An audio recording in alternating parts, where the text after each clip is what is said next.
Hello and welcome to Background Briefing, available 24/7 at backgroundbriefing.org.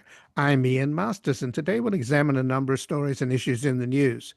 We'll begin with today's White House meeting on going to war against Venezuela, following Trump's recent call with Maduro, who apparently agreed to step down with conditions that Trump was not prepared to grant, thus making a military strike against the regime likely unless Trump will allow his bluff to be called by Venezuela's strongman, which would make our strongman look weak.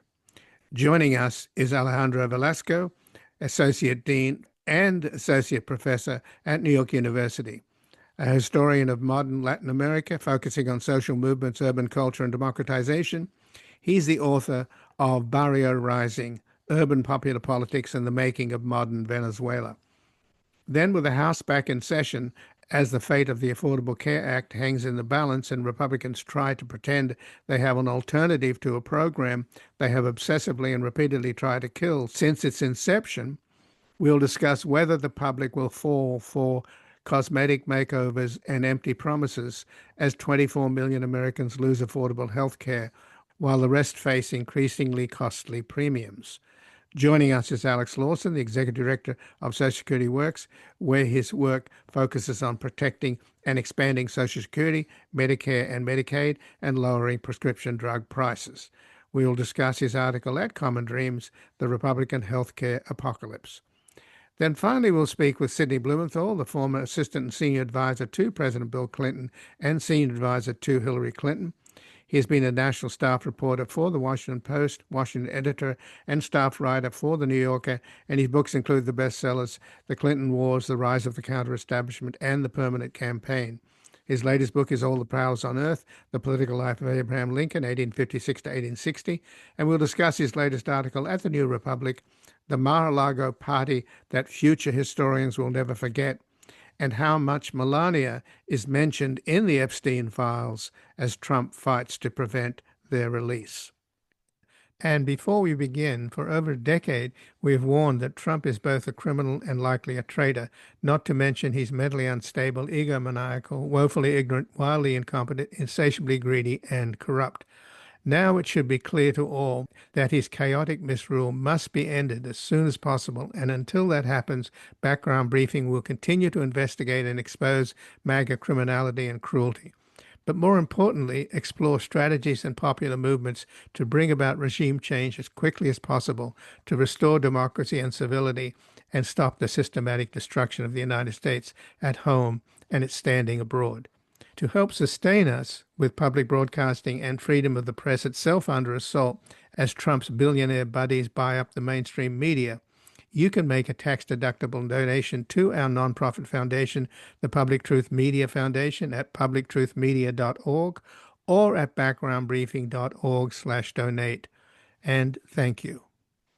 And joining us now is Alejandro Velasco, Associate Dean for Faculty and Academic Affairs and Associate Professor at New York University, an historian of modern Latin America, focusing on social movements, urban culture, and democratization.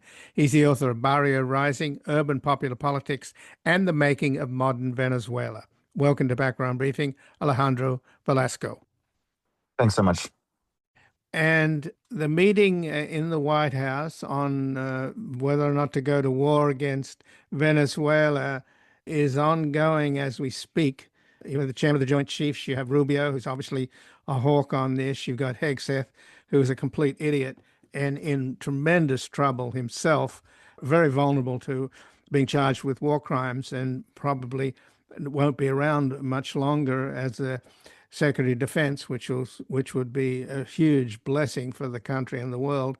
So there's a lot going on, but it looks as if, given the recent history of Trump having had a phone conversation with Maduro a week or so ago, where he apparently, Maduro had agreed to step down with conditions that Trump was not prepared to grant. So given that is the situation now, it would seem that a military strike is all but inevitable because Trump can't allow Maduro to call his bluff. So Trump, doesn't want to look weak. So has Trump, in effect, put himself into a situation where he has to go to war?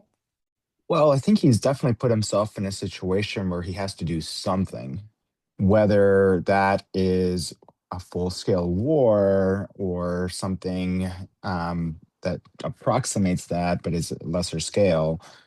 Is I think part of what's being discussed right now at the White House. I think Trump has, as you suggest, really let himself be backed into a corner where these hawkish elements, for their own particular purposes, Rubio, Hegseth, and others, have really kind of goaded him into taking an action that I think he understands will incur heavy political costs.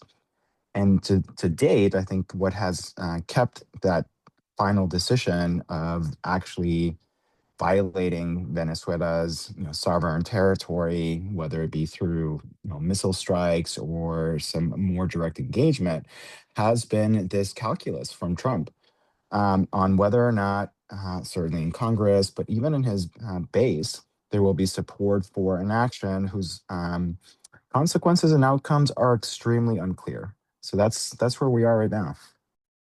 Well, it is obviously a very fraught moment, and particularly now that the Washington Post exposed the fact that Hegseth had ordered a second strike on a drug boat that they struck back in September, early September, and had a couple of people clinging to the debris after the first strike, and they were struck, which is against the laws of war. It's really a clear violation of the laws of war. So you have that going on. It's pretty hard to believe that Hegseth is actually in this meeting today as we speak, along with the chairman of the Joint Chiefs. There's some suggestion coming from the White House that they may throw Admiral Bradley, the head of JSOC, Joint Special Operations Command, under the bus because he's in the chain and actually ordered this second missile strike on the boat. But could that play into this decision to do something kinetic against Venezuela simply because Trump's got this blossoming scandal on his hands? Absolutely. I mean, and it's not just, of course, the Trump administration, but many different administrations in the past have seen kinetic military action as a way to distract the U.S. public's attention on a domestic crisis. And that is nothing if not what we're seeing right now. On the other hand, this would, and again, this speaks to what the scope of any type of operation might be. If it is surgical in nature and primarily for effect, it will not have, of course, the intended aim, which is to affect regime change. And so the commitment required to actually push the needle on not only regime change, but having some kind of transition take place in Venezuela cannot be done by just a kind of a diversion tactic to try to lead attention of the U.S. public elsewhere. It will take much more than that. And so again, I think right now Trump is probably weighing all that. Hegseth, on the other hand, is seeing this as perhaps a return to grace within the Trump administration, right?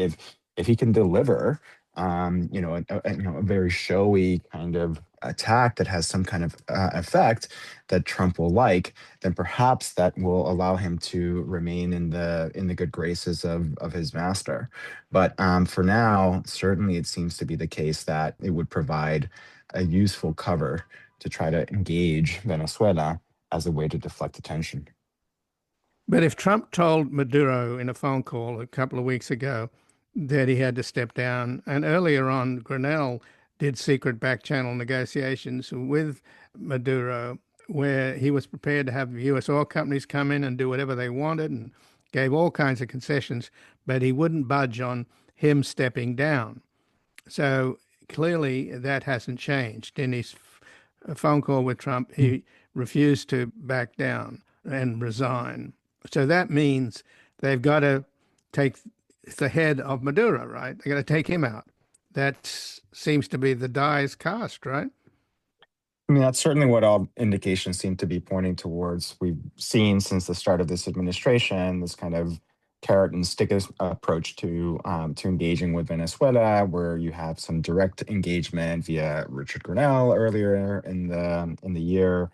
Even the phone call this past week with Donald Trump and Maduro suggested some kind of effort to negotiate. And then on the other hand, you have, this much more muscular, no holds barred, we will negotiate nothing other than your exit approach at stake. And I think what Maduro understands is that there's very little or really nowhere that he could turn to where any assurance of any kind of immunity would be granted. Even if he went to Cuba, a successful transition or what the US administration would consider to be a successful transition in Venezuela would certainly give and embolden people like Rubio ammunition, literal and figurative, to then go after Cuba. And there's no country, I think, in the region or elsewhere that would be willing to host Maduro and incur that kind of political cost.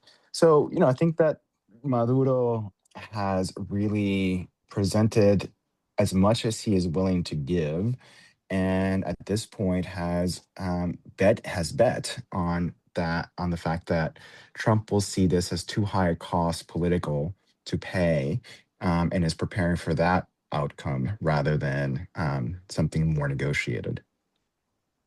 But the whole premise of this military saber rattling and possible war is the so-called war on drugs and the notion that Venezuela is where the drugs are coming from, when in fact they're not. We know that fentanyl is not coming from Venezuela, but it's coming from China via Mexico and other countries in Central and South America.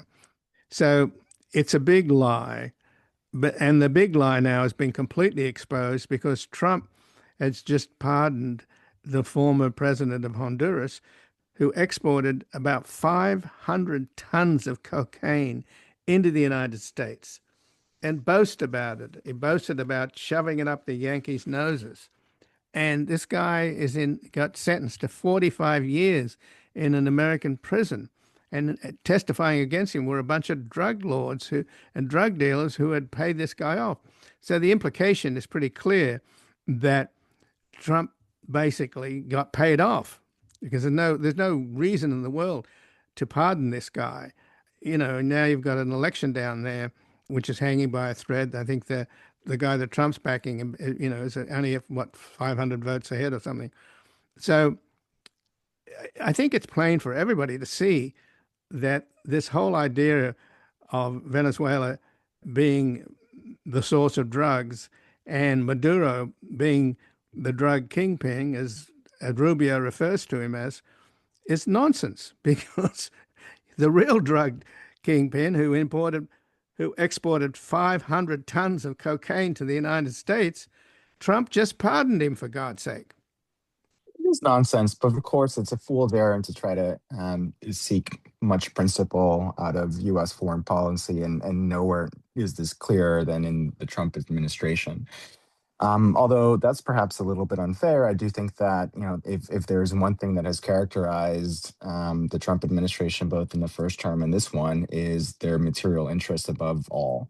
And we have now seen that there are clear links between the lobbying organization that Marco Rubio belonged to and representatives of Juan Orlando Hernandez, who was just pardoned. And so, I think your point is a good one, which is why then package this operation in terms of a fig leaf that is so easily disproven? And I think the answer to that in some ways is twofold. First, the reality is that the United States public is not extremely sophisticated when it comes to parsing the difference between whether someone that the US has considered to be a bad guy is or isn't for this reason or another. And so whether or not they can use the term narco-terrorist as much as they want, and even though there may be no actual empirical foundation for that, as long as it plays in the media, it will have some justification.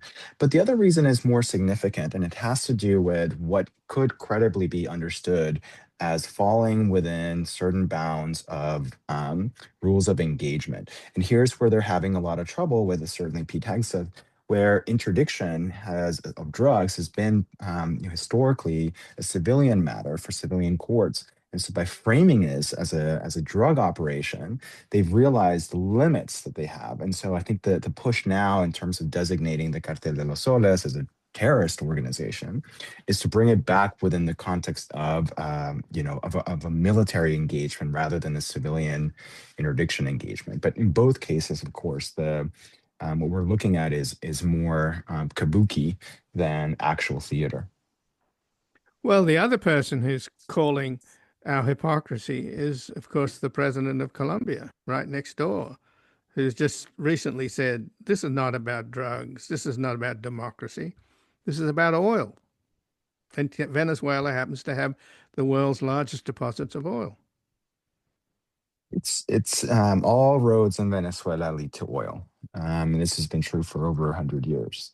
It has been in some ways gratifying, I should say, that you are hearing more and more U.S. Officials admitting as much. Certainly, several Florida Congress people and senators elsewhere have been saying, look, ultimately, what we're really interested in here is the resources that Venezuela has, and that amounts to its oil. Also, of course, Venezuela's expat opposition, and the most significant one here in this particular case being Maria Corina Machado, the recent Nobel Peace Prize winner, who keeps saying very publicly, "Hey, look, as soon as you put me in power, I will give you all the oil that you want." And so everything else is discourse. The questions about democracy, the questions about drugs, the issues around so-called terrorism, all of it is just spaghetti on the wall to see what sticks, and nothing seems to be sticking. I think part of what's really disturbing, I should say, is that one would hope that there would be more voices in Congress and elsewhere, both from Republicans and Democrats, to say, like, no, we do not. We see through this fiction, and we do not want to engage another country in violated sovereignty such as we have in the past. It's significant that the loudest voices have come from Rand Paul and Marjorie Taylor Greene, of all people. And so I think that gives, I hope that would give Trump some pause to realize that an actual intervention would be a major political albatross around his neck. But just in the last minute, though, Alejandro, the fact now that Hegseth is in the hot seat, he said on Fox just after this strike in early September on the drug boat, where he ordered a second strike and said, kill them all. And they killed these two people clinging to some debris, which is a clear and absolutely unequivocal war crime. The White House is trying to throw Admiral Bradley under the bus, but when you talk about Marjorie Taylor Greene and Rand Paul, well, a whole bunch of others, Republicans, including some key senators on the Armed Services Committee, are now calling for a full inquiry. And there's going to be pressure for Hegseth to step down while this inquiry is on. So that's where the focus is now. At least these Republicans are showing some decency and some adherence to the law in the case of Hegseth. So that's consuming things. So I guess just in closing, it goes one way or the other, right? Either Trump decides to get Hegseth out of the fire by going to war with a little wag the dog war, or the focus shifts to Hegseth. Just in closing, what do you think?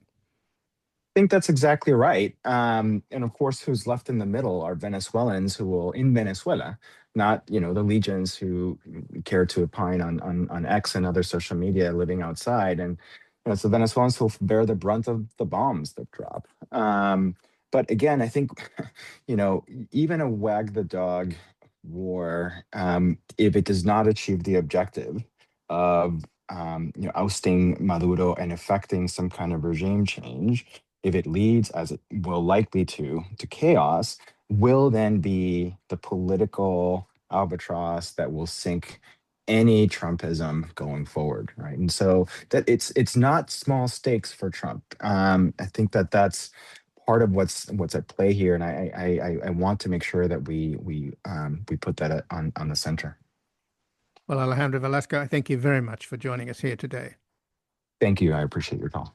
And again, I've been speaking with Alejandro Velasco, who is an Associate Dean for Faculty and Academic Affairs and Associate Professor at New York University, an historian of modern Latin America, focusing on social movements, urban culture, and democratization. He's the author of Barrio Rising, Urban Popular Politics, and the Making of Modern Venezuela. We're going to take a brief station break. We're back with the House in session today as the fate of the Affordable Care Act hangs in the balance and Republicans try to pretend they have an alternative to a program they have obsessively and repeatedly tried to kill since its inception. América está gritando y el siglo se vuelve azul, pampa, ríos y montañas liberan su propia luz.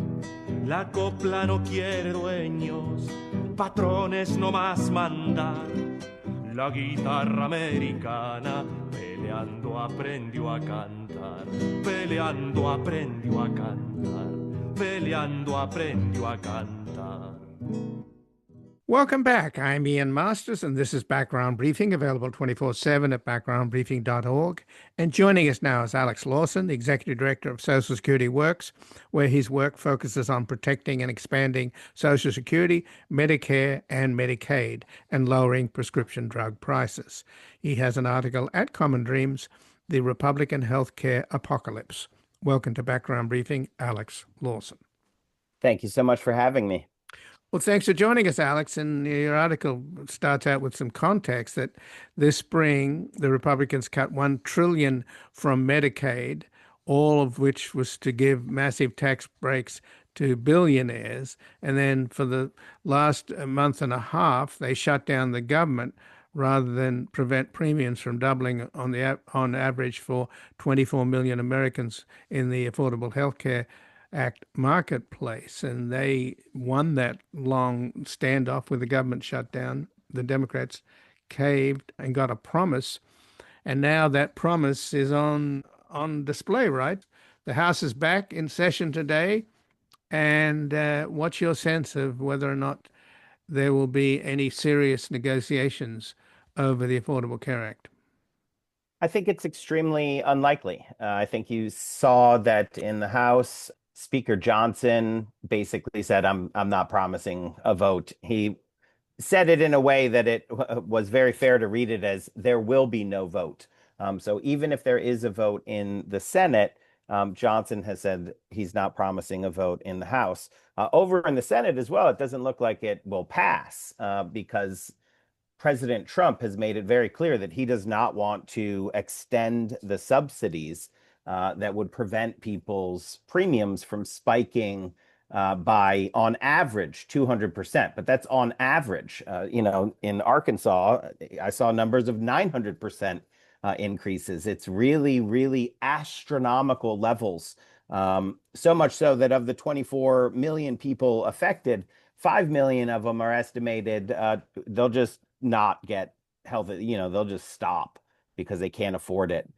So then you have 15 million people who the Republicans have stolen health care from their destruction of Medicaid, another 5 million through this destruction of Obamacare.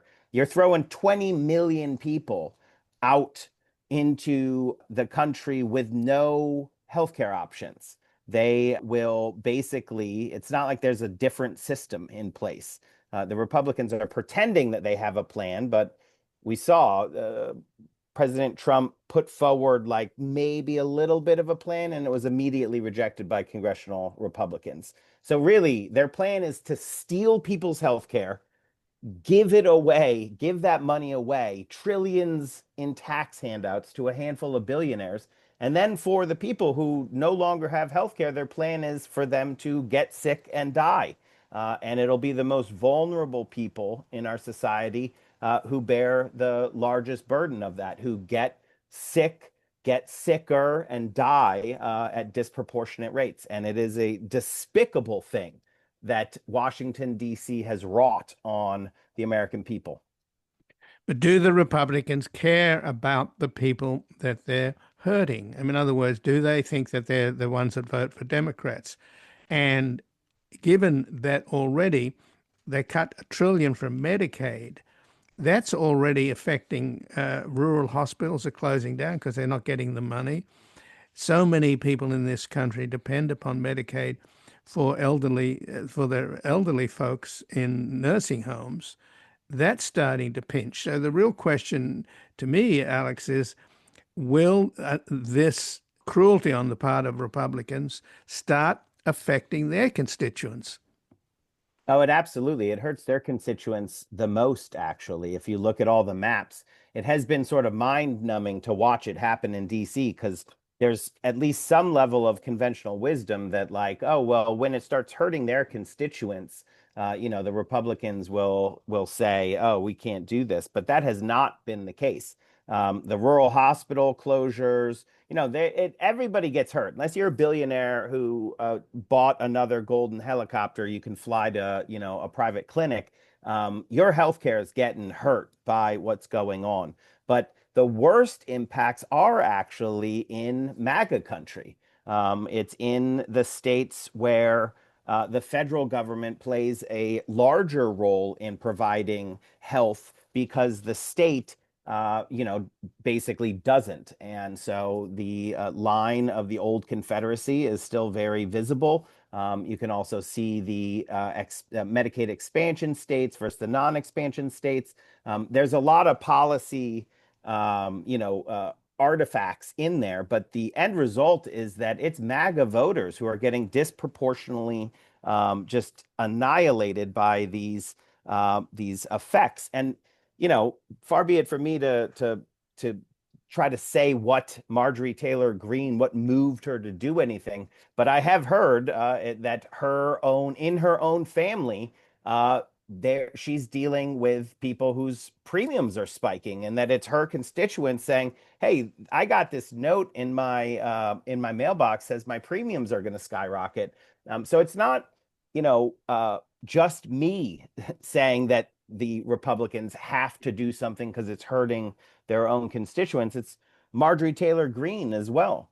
But Speaker Johnson, he has said he's not really the speaker. He does what the president says. He's abdicated his role as the speaker in the one branch of the co-equal branch of the government, one house of a co-equal branch of the government. And so you do have Leader Jeffries in the House, the top ranking Democrat, who has put together a discharge petition. Recently, I think, really made famous and added to Americans' vocabulary with the discharge petition forcing the vote on the release of the Epstein files, which was signed into law and people are still waiting for. But there's now a discharge petition to extend the subsidies and keep premiums from spiking. And every single Democrat has signed on to that discharge petition. We only need a handful of Republicans to join on, maybe 6. And we have a list of around 30 Republicans who are in districts where literally, in many cases, they won their election by fewer votes than people whose health care they are taking away. So these are Republicans who are sort of primed to be receptive to this. And we've had protests in their districts going for weeks and weeks now, and yet none of them have signed on to the discharge petition. To me, that says they're still more afraid of Donald Trump than they are of their bosses, the American people. So, given that the Republicans have obsessively and repeatedly tried to kill the Affordable Care Act since its inception, is there any way they can pretend to have an alternative to the program? And do you think that the public could fall for some cosmetic makeover and empty promises? That they're obviously trying to come up with some excuse why they're selling out their own constituents. Yeah, I think that's right, that they are trying. They're trying on a bunch of different costumes. Their classic is blame the Democrats, blame Biden. But what you've actually seen is that they've had decades to come up with a plan, and they have not been able to. Why? because it's actually hard. The answer is easy, right? Guarantee healthcare for everyone in this country. If you get sick, you get the care that you need.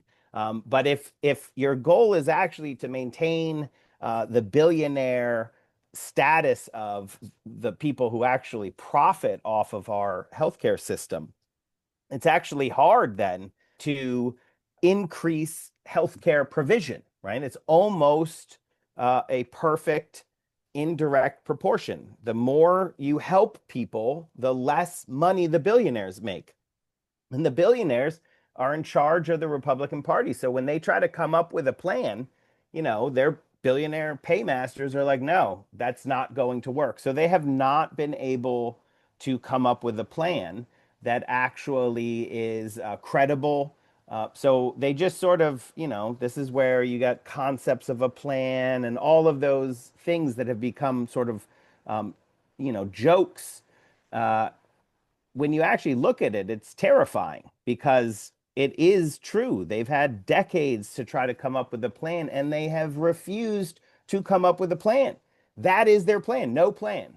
So their plan is to just take health insurance and health care away from people and then just let them die on their own and give that money as tax handouts to billionaires. So I think it is time to recognize that their plan is no plan. Right. And of course, this will mean, and it's already starting to happen, that the emergency rooms at hospitals, those that haven't closed, will be full of people. But just explain further, though, that billionaires, do they want people to die in America, and are they that callous? Or is this because their priority was to get tax cuts for themselves and they instructed the Republicans to do what they had to do, and the Republicans decided to cut Medicaid and now the Affordable Care Act? So is that what it is? I mean, in other words, I can't imagine, or maybe it's true. Maybe these people don't give a damn about their fellow Americans. Oh, these people don't give a damn about their fellow Americans. That is absolutely true. If you're out there waiting for a billionaire to pull over, if you need help with changing your tire or something, you're going to be waiting a long time. The billionaires, they don't do that. So yeah, they know what's going on, and at the same time, you did hit upon it. They don't care. They don't care about the little people. That's how they think of it. Whether you live or die doesn't matter to them one whit. What mattered was getting those tax handouts. And so the bill was written. It's a tax bill. It's a tax handout bill. That's the primary thing that it is. And the tax people wrote the largest changes to health policy, possibly since Medicare, at least since Obamacare. The tax people wrote those, right? So they weren't looking to accomplish anything with the health policy other than, in the parlance of DC, using it as a pay for, right? So they're just an offset. And not to do too much DC speak here, but it is almost impressive that while also the largest cuts to Medicaid in the history of the program, and also to SNAP food assistance, largest cuts in the history of the program. But the tax handouts were actually so large that they also blew an enormous hole in the deficit and just spiked the deficit enormously, so much so that it triggers a $500 billion cut to Medicare. And so, yes, the billionaires know what they're doing. Yes, the culpability is with them. The billionaires are the problem. And also, yes, their primary motivation was these enormous tax handouts and the fact that nursing homes will close across this country, the fact that rural hospitals will close across this country and urban hospitals will be decimated. And even if your hospital doesn't close, your maternity center might close. And even if your maternity center doesn't close, all the people from those hospitals and maternity centers that did close will be coming to your hospital. So everybody's standard of care goes way down. And the billionaires know that and don't care about it at all because it doesn't affect them. And all they want is that tax handout. And so, yes, the billionaires made this all happen for a tax handout. And now I will say the elected Republicans are the ones who have to face their voters, their constituents, their bosses, who are, sitting around the Thanksgiving table holding these enormous premium increases and trying to figure out how they're going to make that work. And the answer is they won't be able to. It's too much.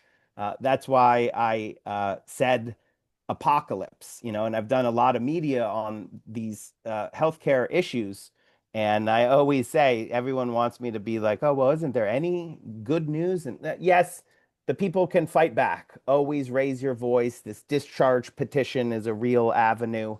But also understand that however bad you think the outcome is going to be in terms of like premiums and employer sponsored costs and Medicare costs and hospitals and all, it's going to be so much worse than you can imagine.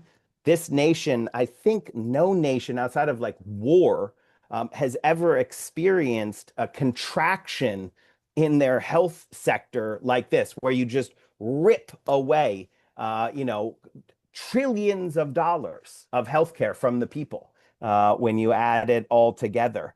And that is, the magnitude is going to be far greater than people can even sort of imagine or, have in their nightmares. So just in the last minute, Alex, it doesn't make any sense, though, if the Republicans are going to take such a hit because of the billionaires. They're going to lose this next midterm election in a big way unless they can suppress the vote to the point where they don't lose. And that would require an enormous effort on their part. Obviously, the billionaires own the Supreme Court. So they've got the Supreme Court on their side, but they don't have the numbers and they don't have the people, and the Republicans are losing votes. So surely the billionaires must know that the Democrats are going to come back into power and undo everything that Trump has done. Well, I think you're underestimating their arrogance and overestimating their intelligence, maybe. They're obviously trying to overthrow democracy before the people can get enough power back to not only reverse the disaster that they've wrought on this country, but also make sure that it never happens again. And that's why they are overtly attacking the institution of democracy across this country.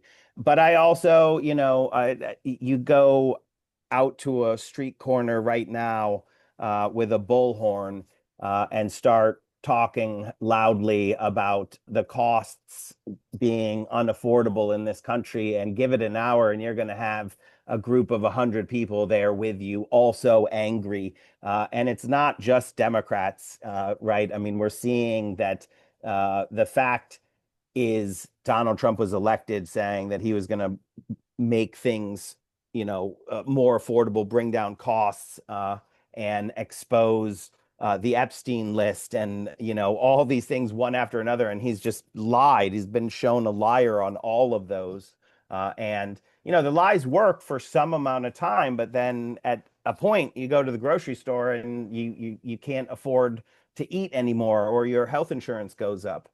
So yes, the billionaire plan is to put themselves in a position of permanent power, regardless of the will of the people. And so therefore the people's strategy must be to defeat the billionaires and to not allow them to steal our country from us, as they have our money, our health, and so many other things. But it does feel like the people are fully awake now as to what's happening.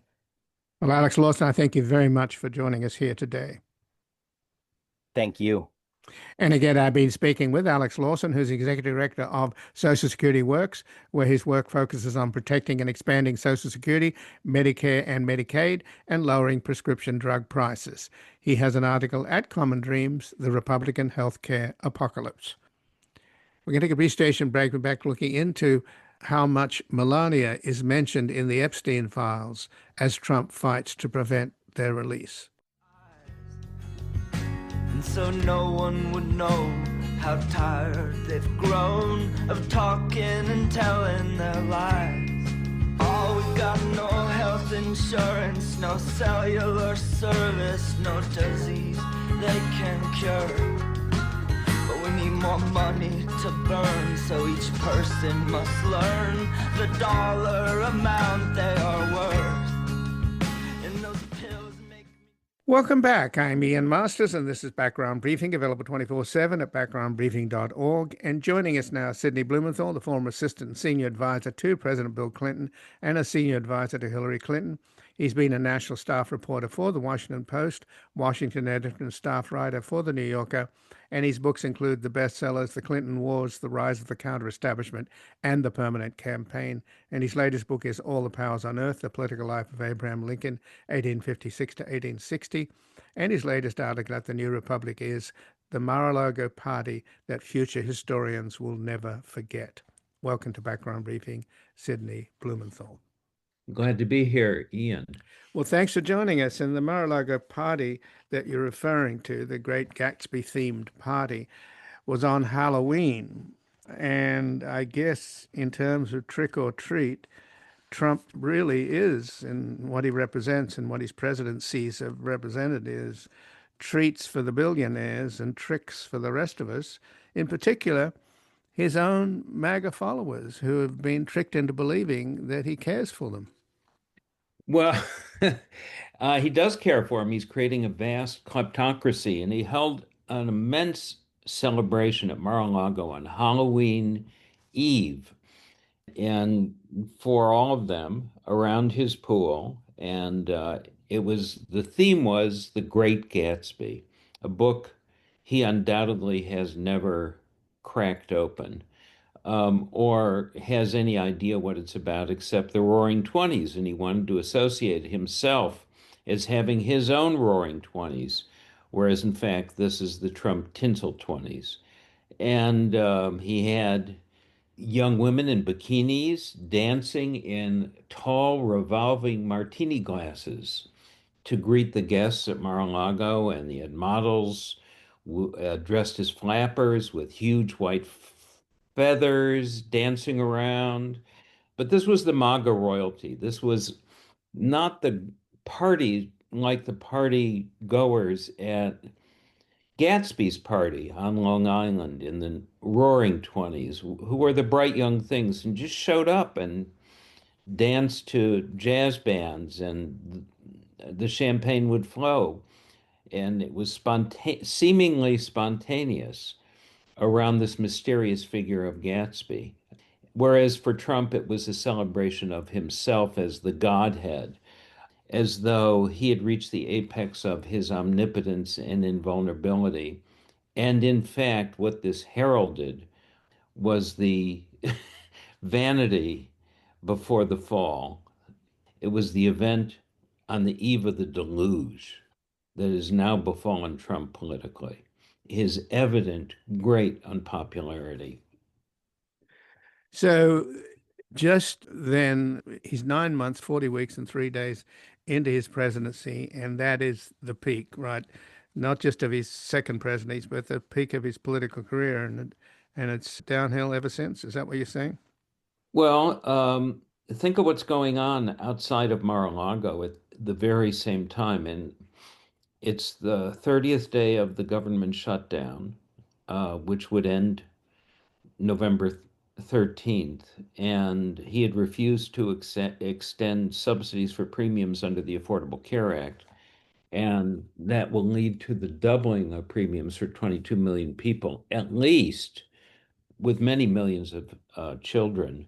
And that's a crisis still going on. More than 1 million federal workers were missing their paychecks. There were canceled air flights, and even worse, they were cutting the food benefits for 42 million people through SNAP. And people are still suffering from that. But he sat poolside like a sultan, idolized by his guests, as though not a care in the world. He was exuding complacency, and there would be no consequences for what he wanted to do. It would just constantly lead to the accretion of his power. Well, enjoy it while you can, Don, because it's been downhill ever since, and he's on the downhill slope. And now I think his mental decline is evident to all. And New York Times did expose it in a recent article, which has got him absolutely furious.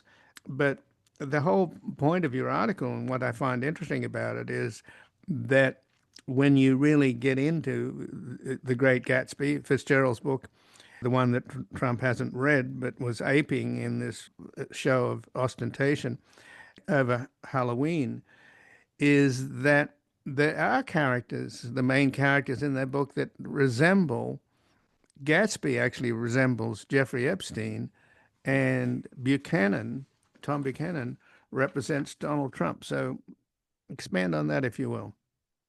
Well, here's the short course on the plot. So Jay Gatsby isn't Jay Gatsby at all. He is materialized as if out of thin air. He's a self-invented character, and he dresses like an aristocrat and clothes is imported from London. He speaks in the lingo of having belonged to an exclusive club at Yale or something, but he's just a Minnesota farm boy who has remade himself by becoming vastly wealthy. No one knows how. It's actually through organized crime, his connections there. And he has a unfulfilled desire for the upper class Daisy Buchanan, who's married to Tom Buchanan, who's a wealthy heir and lout who believes in the great replacement theory. Even then, that that whites were being forced out by lower brown and ethnic groups at the time. Originally was the Jews and the Italians, supposedly. Gatsby wants to win back Daisy, with whom he had an affair.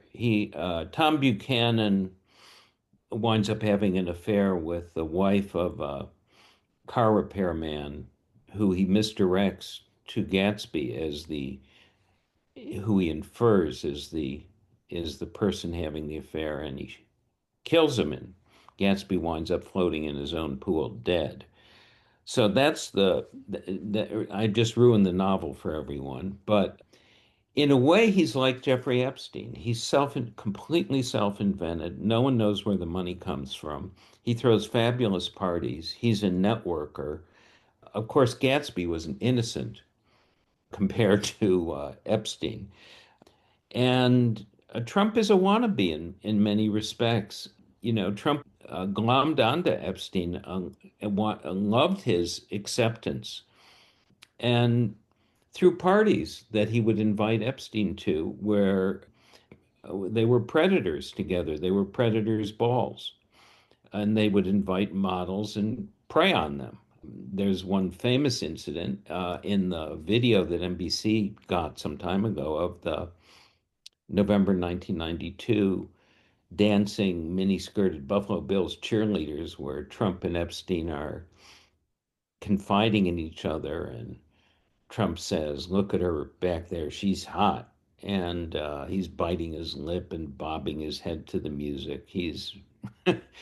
And I run through in this piece a little bit of his history of preying on models at Mar-a-Lago. Trump did this everywhere, but when he bought his Mar-a-Lago, he began going to bikini contests run by Hawaiian Tropic, a suntan lotion company, and asking them to send over the models. And he arranged in 1993 something called the American Dream Calendar Girls photo shoot of 28 models at Mar-a-Lago. And the photo shoot had only two guests, Donald Trump and guess who? Jeffrey Epstein. One of the models described the event as disgusting. Trump sexually assaulted the event promoter, a woman named Jill Harth, systematically, according to an affidavit she filed in a lawsuit. She eventually withdrew it in a general agreement with Trump about breach of contract, and Trump, of course, denied everything. Trump wound up in the bed of one of the models while she was asleep at Mar-a-Lago, and Trump says, she says, "I told you I don't date," and Trump says, "Well, it's the second date." Right. Well, Uh, well, of course, Trump ended up with a model, right? Um, well, he ended up with three, as it happens. oh, okay. But the last one is Well, the last one is Melania. The first one, of course, is Ivana, who is a model. mhm. And Marla Maples was a model. She started out as a Hawaiian tropic model, Mm. as well as a kind of actress. And then there was Melania. I mean, Trump spent many years chasing models Mm. in New York, in Florida, and with Jeffrey Epstein. And there are a lot of accounts of them. So we don't really know much about Epstein and Melania's background. It's extremely difficult to find anything out about it because she has been, and Trump as well, have been very proactive in suing anybody that would suggest that when she was a model, she may have had other activities. And the Daily Mail did suggest that, the British Daily Mail suggested that maybe she had been some kind of a high class escort, Melania. But then they sued the Daily Mail under the British libel laws and shut it down. So, is anybody looking into that relationship of Melania and Jeffrey Epstein? Because my Well, understanding, she's suing anyone who suggests anything.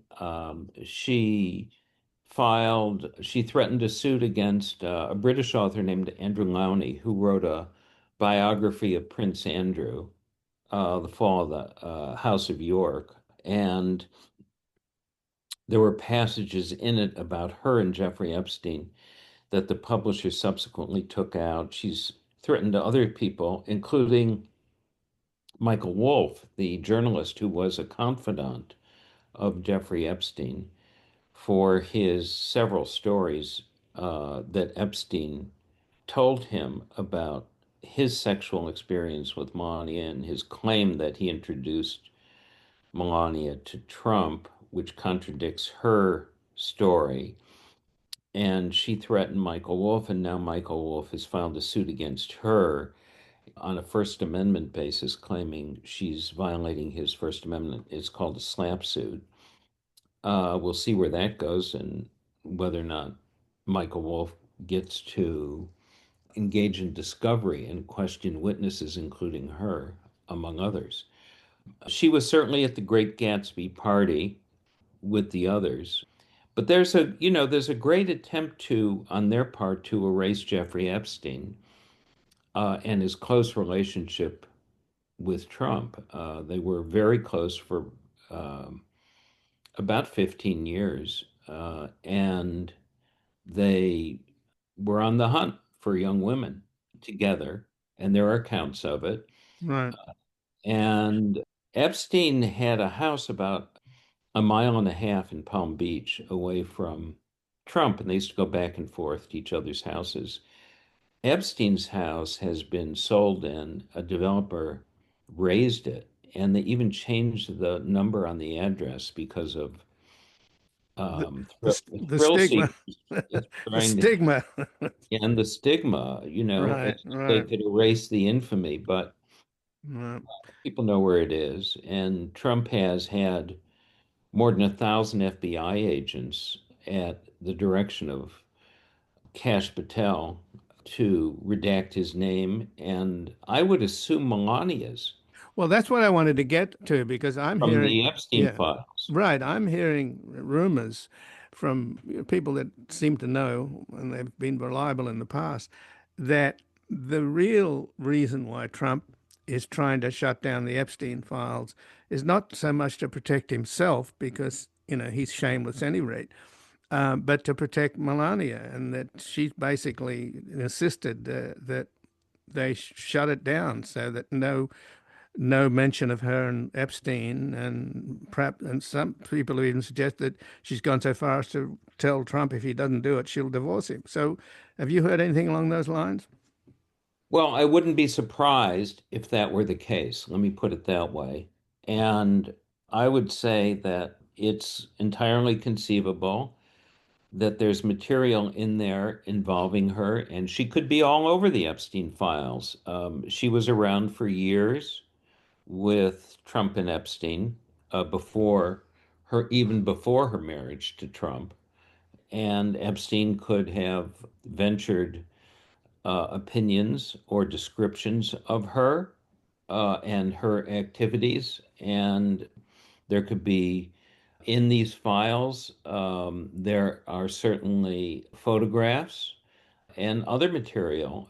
And we don't know whether or not there was if one were to speculate, whether there was a financial relationship between Melania and Jeffrey Epstein on some basis, whether she was hired to engage in some business for Epstein or his enterprises. So, you know, there's a lot to learn. All this could be disproved and dispelled, but what we're left with are a lot of questions, including questions about Trump and his relationship with Epstein, and as well as photographs. So, you know, the clock is ticking, and Trump had signed that bill, and it's 30 days from afterward. They're supposed to be released. They started an FBI investigation, DOJ investigation of designated Democrats, including President Clinton, who the recent releases, the Epstein files, Epstein says he was never on his island whatsoever. So this may be a gambit in order to continue suppressing the files by saying that there's an ongoing investigation and we can't possibly. Right. Well, that's pretty clear because we saw that when Bondi made that statement. So she's so clearly using this device as a way to shut it down. So they will do everything they can to sanitize those files. So, you know, let's stay on this, and let's hope the Republicans in the House, particularly Massey and others, stick with it, because there's no question in my mind that Trump and Bondi will do everything they can to keep these files bottled up. They will try everything. Mm-hmm. And the Epstein files question is hardly resolved and will come roaring back very soon. And there will be constant questions and hearings and possibly new material. So Stay tuned. Stay tuned. Okay, Sidney, I thank you very much for joining us here today. Thank you, Ian. And again, I've been speaking with Sidney Blumenthal, a former assistant senior advisor to President Bill Clinton, a senior advisor to Hillary Clinton, and he's been a national staff reporter for the Washington Post, Washington editor and a staff writer for the New Yorker. And his books include the bestsellers The Clinton Wars, The Rise of the Counter-Establishment, and The Permanent Campaign. And his latest book is All the Powers on Earth, The Political Life of Abraham Lincoln, 1856 to 1860. And his latest article, The New Republic, is The Mar-a-Lago Party That Future Historians Will Never Forget. And this has been Background Briefing. I'm Ian Masters, and I'd like to thank producers Graham Fitzgibbon, Asher Price, and Sasha Linden-Cohen. If you missed any of today's program and would like to explore our vast archives, you can find us at backgroundbriefing.org, where we include extended interviews, searchable by topic, and have made it easier for you to sign up for daily email updates and provide links to resources, articles, and books discussed on the program. Also, you can find links there to subscribe wherever you get your podcasts, and we highly encourage your ratings and reviews on these platforms. Find us on Twitter, Blue Sky, and Facebook at Ian Masters Media, and our new social media manager, Luke Susswood, is also posting highlights from the show on YouTube, TikTok, and Instagram at Ian Masters Media. So please do help us reach more listeners by sharing this program with friends, family, and colleagues. And to help sustain this program into the future and ensure it remains free to all, please take a moment to support us by going to backgroundbriefing.org/donate and/or at publictruthmedia.org, where your tax-deductible donations, large and small, keep us broadcasting. And I'll be back tomorrow with another background briefing at backgroundbriefing.org. Bye for now. By 9:30. Who will ever know how much she loved them so? That dark night alone in America. A quiet voice singing something to me. An angel song about the home of the brave in this land here of the free. One time, one night in America.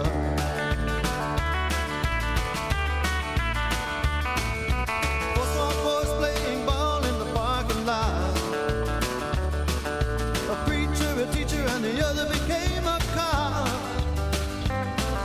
car skidded into the rain, making the last little one to say, one more light goes out.